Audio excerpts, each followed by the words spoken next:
This is Harry Potter and the Philosopher's Stone, Chapter 9, The Midnight Duel. Harry had never believed he would meet a boy he hated more than Dudley, but that was before he met Draco Malfoy. Still, first-year Gryffindors only had potions with the Slytherins, so they didn't really have to put up with Malfoy much. Or at least, they didn't until they spotted a notice pinned up in the Gryffindor common room, which made them all groan. Flying lessons would be starting on Thursday, and Gryffindor and Slytherin would be learning together. Typical, said Harry darkly. Just what I always wanted to do, make a fool of myself on a broomstick in front of Malfoy.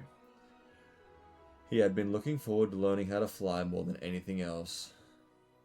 Jill will make another appearance at the end of the chapter. You don't know you'll make a fool of yourself, said Ron, reasonably.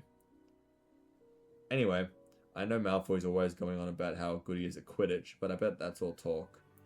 Malfoy certainly did talk about flying a lot.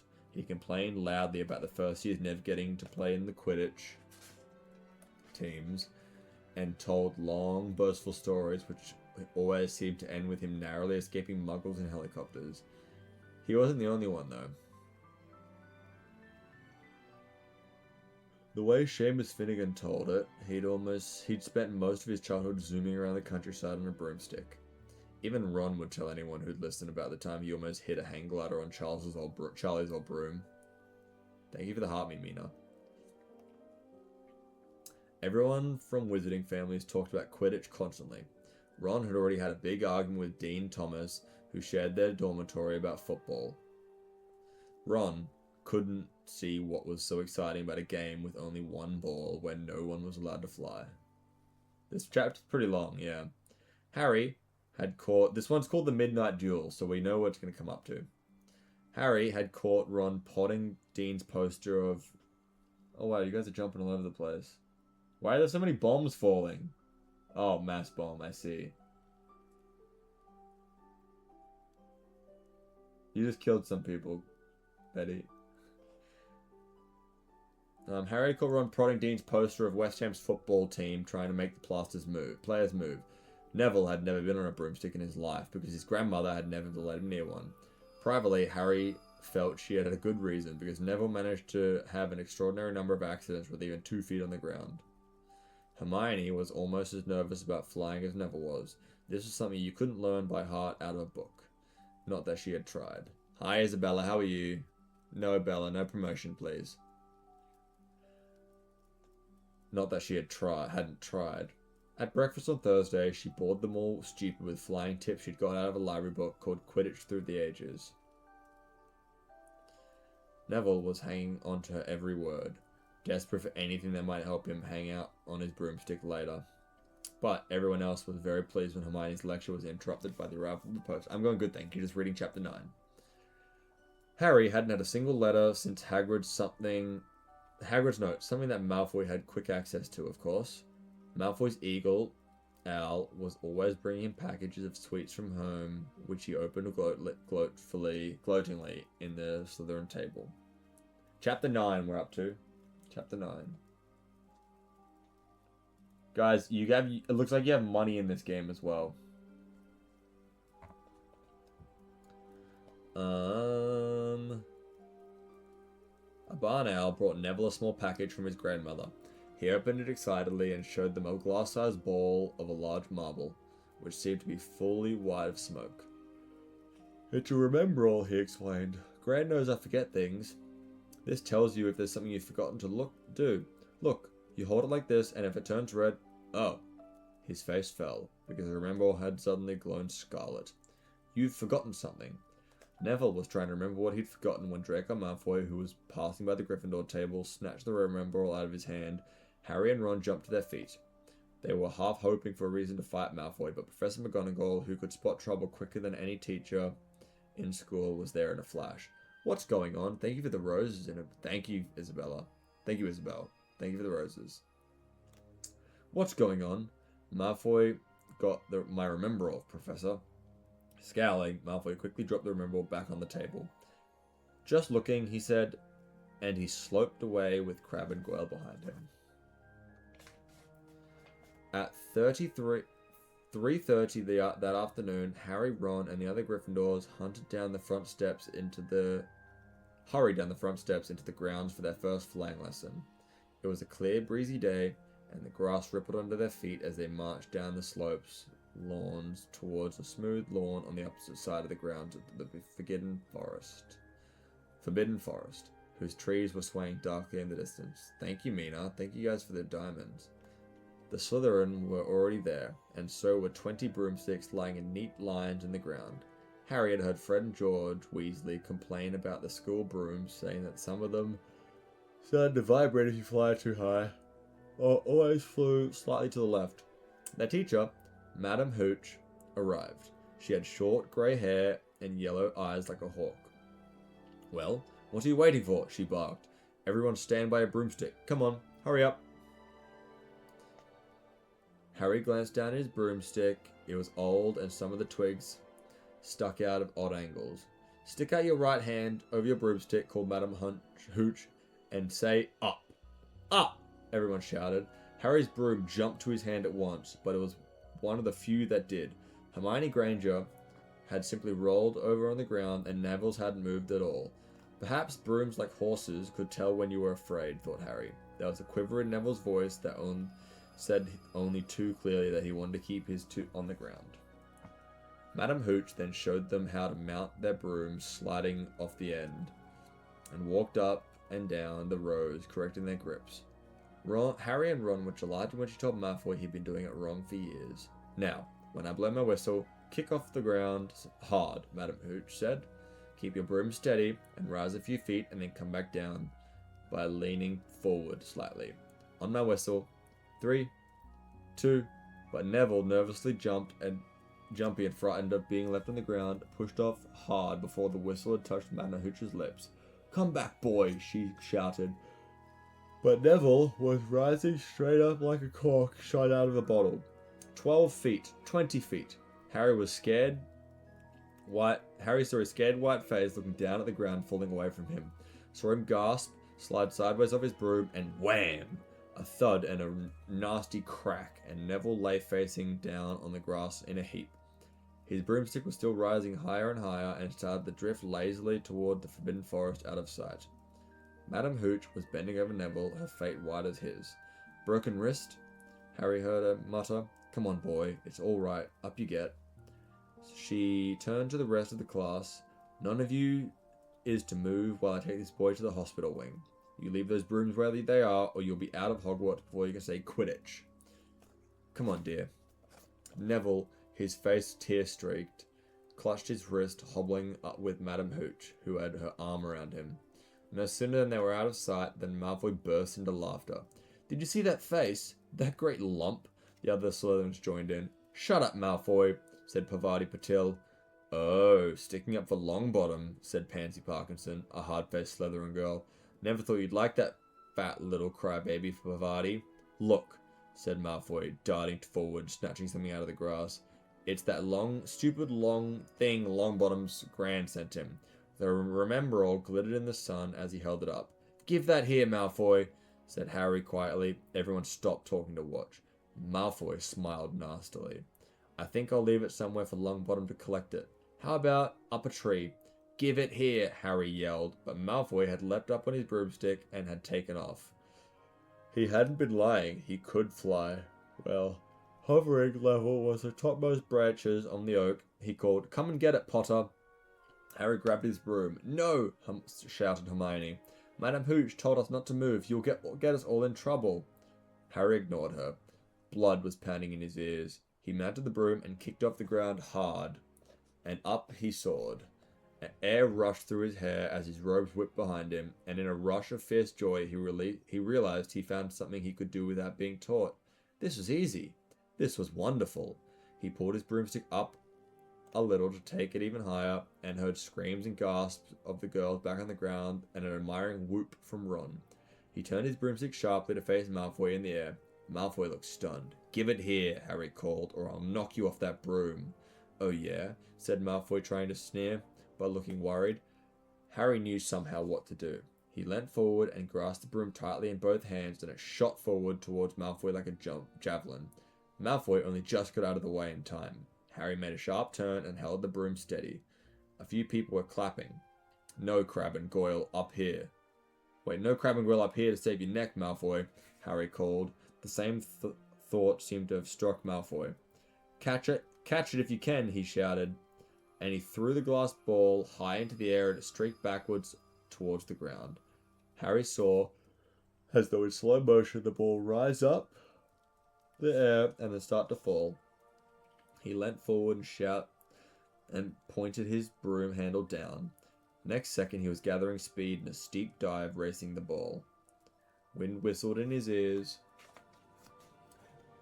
mingled with screams of people shouting. He stretched out his hand. A foot from the ground, he caught it, just in time to pull his broom upright, and he toppled gently onto the grass, with the remember clutched safe in his fist. Harry Potter! His heart sunk faster than he just dived. Professor McGonagall was running towards them. He got to his feet trembling. Never in all my Hogwarts. Professor McGonagall was almost speechless with shock, and her glasses flashed furiously. How dare you? You might have broken your neck. It wasn't his fault, Professor. Be quiet, Patil. But Malfoy, that's enough. Mr. Weasley, Potter, follow me now. Harry caught the sight of Malfoy, Crabbe, and Goyle's triumphant faces as he left, walking numbly in Professor McGonagall's wake as she strode towards the castle. He was going to be expelled. He just knew it. He wanted to say something to defend himself, but there seemed to be nothing wrong with his voice. There's something wrong with his voice. Professor McGonagall was sweeping it along without even looking at them. He had the jog to keep up. Now he'd done it. He hadn't even lasted 2 weeks. He'd be packing his bag in 10 minutes. What would happen to what would the Dursleys say when he turned up on their doorstep? Up the front steps, up the marble staircase, inside, and still Professor McGonagall didn't say a word to him. She wrenched open the doors and marched along the corridors with Harry trotting miserably behind her. Maybe she was taking him to Dumbledore. He thought of Hagrid expelled but allowed to stay on as a gamekeeper. Perhaps he could be Hagrid's assistant.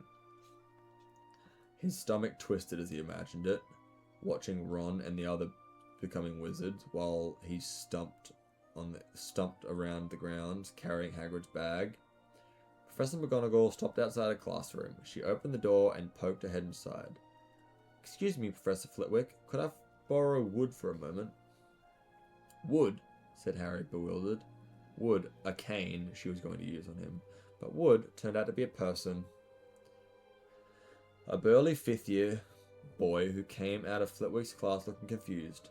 Follow me, you two, said Professor McGonagall, and they marched up the corridor. Wood was looking curiously at Harry.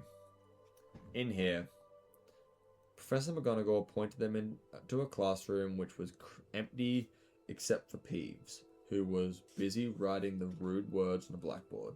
Out, Peeves, she barked. Peeves threw the chalk into a bin, which clanged loudly, and he swooped out, cursing. Oh, crap. Thank you, Betty. Wow, well, that scared me. Holy crap, thank you for the bits.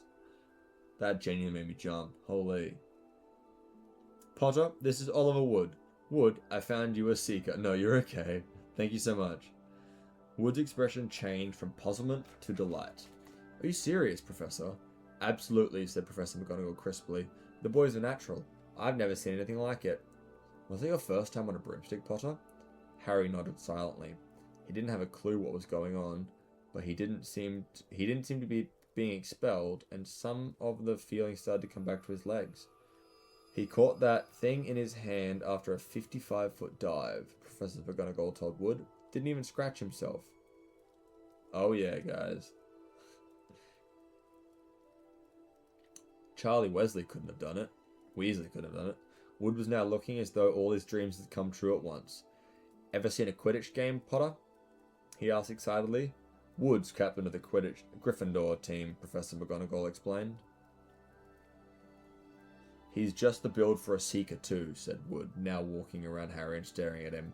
Light, speedy, we'll have him a decent broom, Professor. A Nimbus 2000 or a Clean Sweep 7, I'd say. I shall speak to Dumbledore and see if he can't bend the first year rule. Heaven knows we need a better team than last year, flattened in the last match by Slytherin.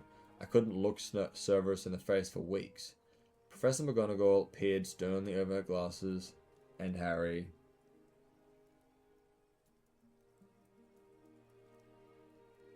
At Harry. I want to hear you're training hard, Potter, or I may change my mind about punishing you. Then she smiled. Your father would have been proud, she said. He was an excellent Quidditch player himself. You're joking. It was dinner time. Harry had just finished telling Ron what happened when he left the grounds with Professor McGonagall. Ron had a piece of steak and kidney pie halfway in his mouth, but he'd forgotten all about it.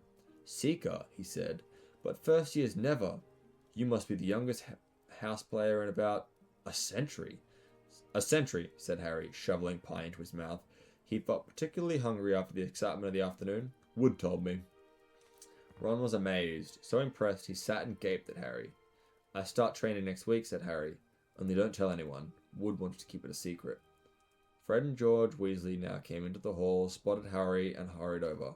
Well done, said George in a low voice. Wood told us. We're on the team too. Beaters. I tell you, we're going to win that Quidditch Cup for sure this year, said Fred. We haven't won since Charlie left, but this year's team is going to be brilliant. You must be good, Harry. Wood was almost skipping when he told us. Anyway, we've got to go. Lee Jordan reckons he's found us a new secret passageway out of the school. Bye, Cat. Thank you for dropping by.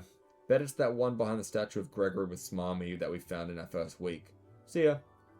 Fred and George had hardly disappeared when somebody far less welcome showed up. Malfoy, flanked by Crabbe and Goyle. Having a last meal, Potter? When are you getting the train back to the Muggles? You're a lot braver than now that you're back on the ground and you've got your little friends with you, said Harry, coolly.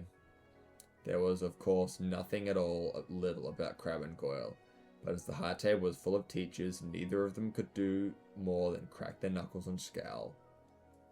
I'd like to take you on my own, said Malfoy. Tonight, if you want. Wizard's duel. Wands only, no contact. What? What's the matter? Never heard of a wizard's duel before, I suppose. Of course he has, said Ron, wheeling around. I'm his second. Who's yours?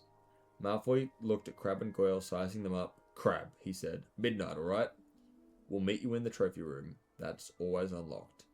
When Malfoy had gone, Ron and Harry looked at each other. What's a wizard duel? Said Harry. What do you mean you're my second? Well, a second's there to take over in case you die, said Ron casually, getting started on a cold pie. Catching the look on Harry's face, he quickly added, but people only die in proper duels, you know, the real wizards.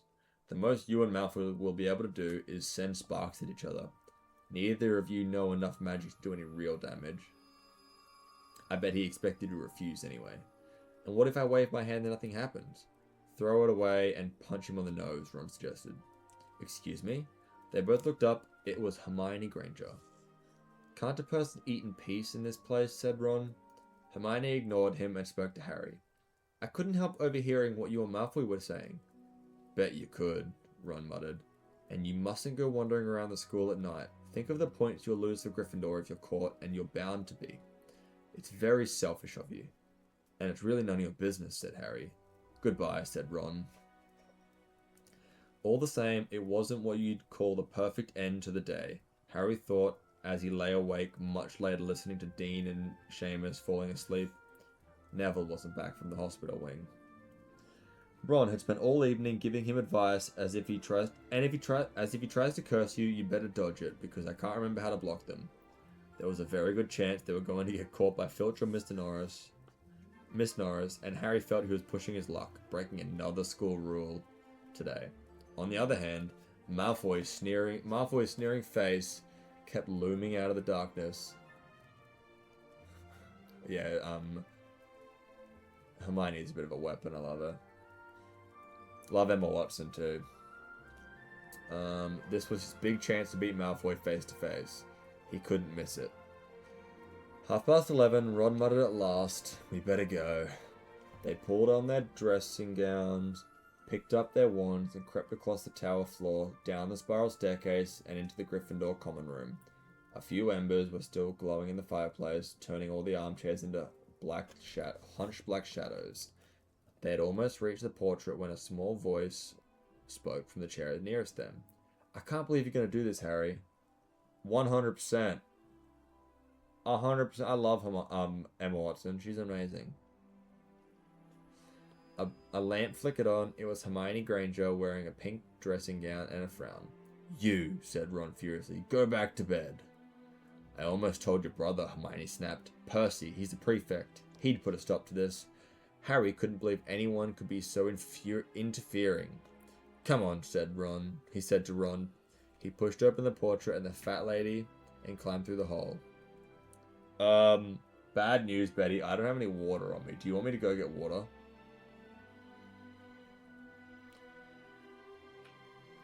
Okay. I'll go. How about this? I promise you that once I finish the chapter and I end the stream, I'll go get a drink of water before I go to bed. Hermione wasn't going to give up that easily. She followed Ron through the portrait hole, hissing at them like an angry goose. Don't you care about Gryffindor? Do you only care about yourselves? I don't want Slytherin to win the House Cup, and you'll lose points I got from my Professor McGonagall for knowing about switching spells. True. True, I get it. Go away! Alright, but I warned you. You just remember what I said. When you're on the train home tomorrow, you're so... But what they were, they didn't find out. Hermione had turned to the portrait of the fat lady to go back inside and found herself facing an empty painting. The fat lady had gone on a night-time visit, and Hermione was locked out of Gryffindor Tower. Now what am I going to do? She asked shrilly. That's your problem, said Ron. We've got to go. We're late. They hadn't even reached the end of the corridor when Hermione caught up to them. I'm coming with you, she said. You are not. Do you think I'm going to stand here and wait for Filch to catch me? If he finds all three of us, I'll tell him the truth, that I was trying to stop you and you came to back me up. You've got some nerve, said Ron loudly. Shut up, both of you, said Harry sharply. I heard something. Wait, don't do push-ups. I can't because, like I said, Jill is currently on my leg asleep, so I can't exactly move. I can't move because, yeah, Jill's on my leg. It was a sort of snuffling. Mrs. Norris, breathed Ron, squinting through the dark. It wasn't Mrs. Norris, it was Neville. He was curled up on the floor, fast asleep, but jerked suddenly awake as they crept nearer. Thank goodness you found me. I've been out here for hours. I couldn't remember the password to get into bed. Keep your voice down, Neville. The password's pig snout, but it won't help you now. The fat lady's gone off somewhere. Okay, thank you. How's your arm? Said Harry. Fine, said Neville, showing them Madame Pomfrey's mended it about a minute ago. Good. Well, look, Neville, we've got to be somewhere. We'll see you later. Don't leave me, said Neville, scrambling to his feet. I don't want to stay here alone. The bloody Baron's been passed twice already. Ron looked at his watch and then glared furiously at Hermione and Neville. If either of you get us caught, I'll never rest until I've learnt that curse of bogies Quirrell told us about and used it on you. Hermione opened her mouth, perhaps to tell Ron exactly how to use the curse of bogies, but Harry hissed at her to be quiet and beckoned them all forward. They flitted along the corridors, striped with bars and moonlit from the high windows, and every turn, Harry expected Ron into Filch and Miss Norris, but they were lucky. They sped up a staircase to the third floor and tiptoed towards the trophy room. Malfoy and Crabbe weren't there. The crystal trophies were glimmered with where the moonlight caught them. Cups, shields, plates, and statues winked silver and gold in the darkness. They edged along the wall, keeping their eyes on the door at either end of the room. Harry took out his wand in case Malfoy leapt in and started at once.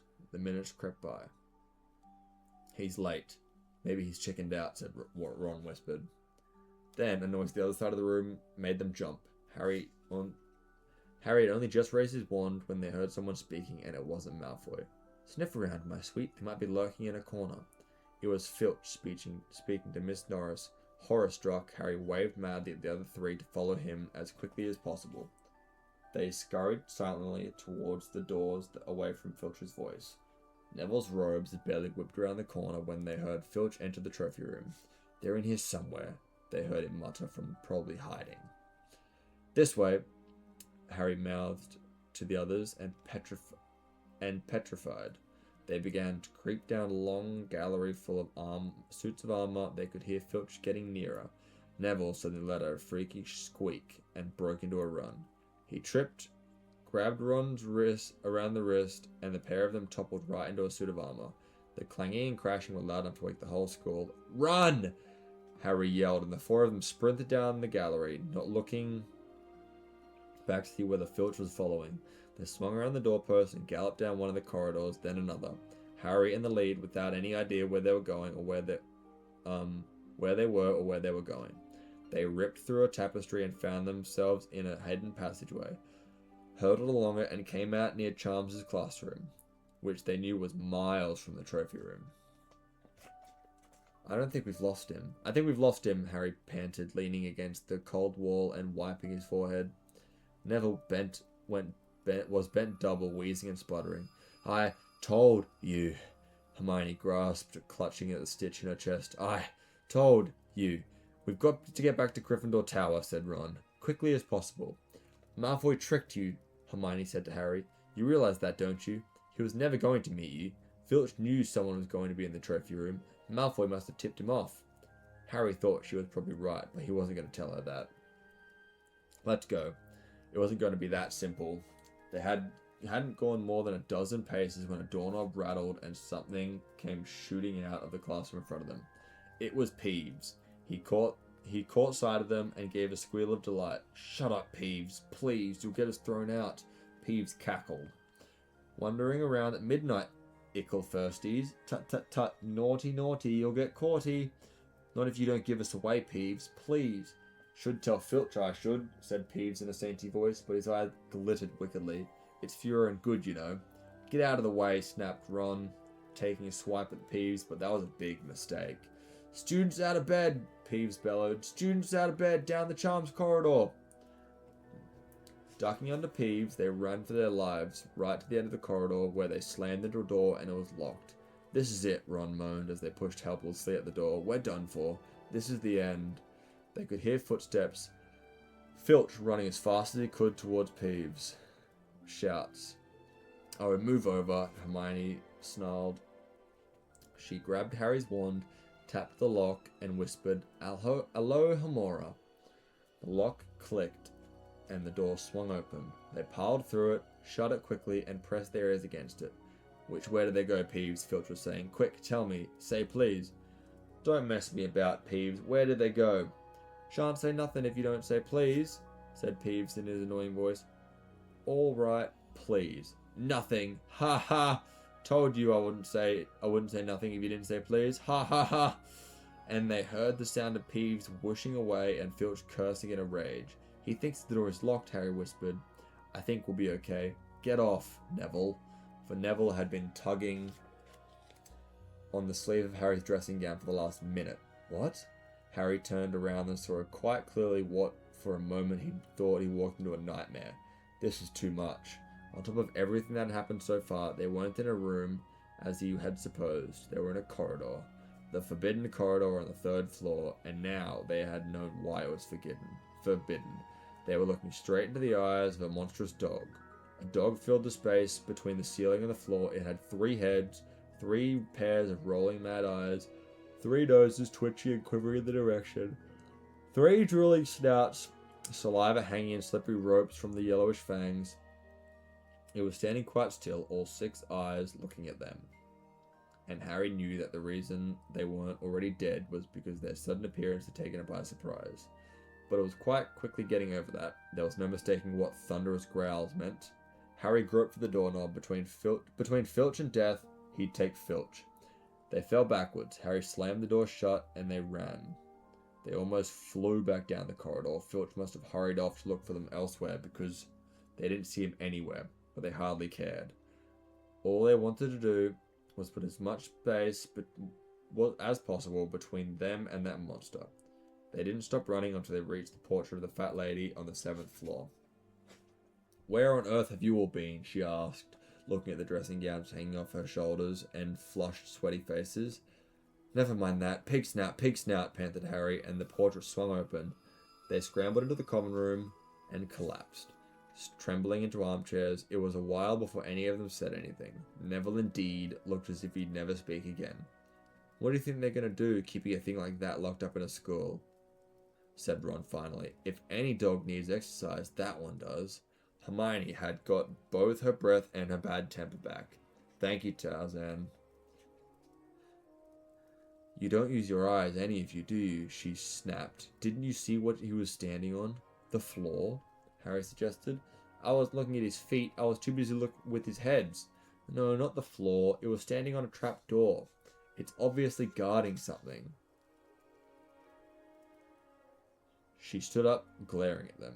I hope you're pleased with yourselves. We could have all been killed, or worse, expelled. Now, if you don't mind, I'm going to bed. I genuinely think. Thank you, Chloe. I genuinely think that's my favorite line in the whole book, by the way. No, we don't mind, he said. You think we dragged her along, wouldn't you? But Hermione had given Harry something else to think about as he climbed into bed. The dog was guarding something. What had Hagrid said? Gringotts was the safest place on Earth for something he wanted to hide, except perhaps Hogwarts? It looked as though Harry had found out where that grubby little package from Vault 713 was.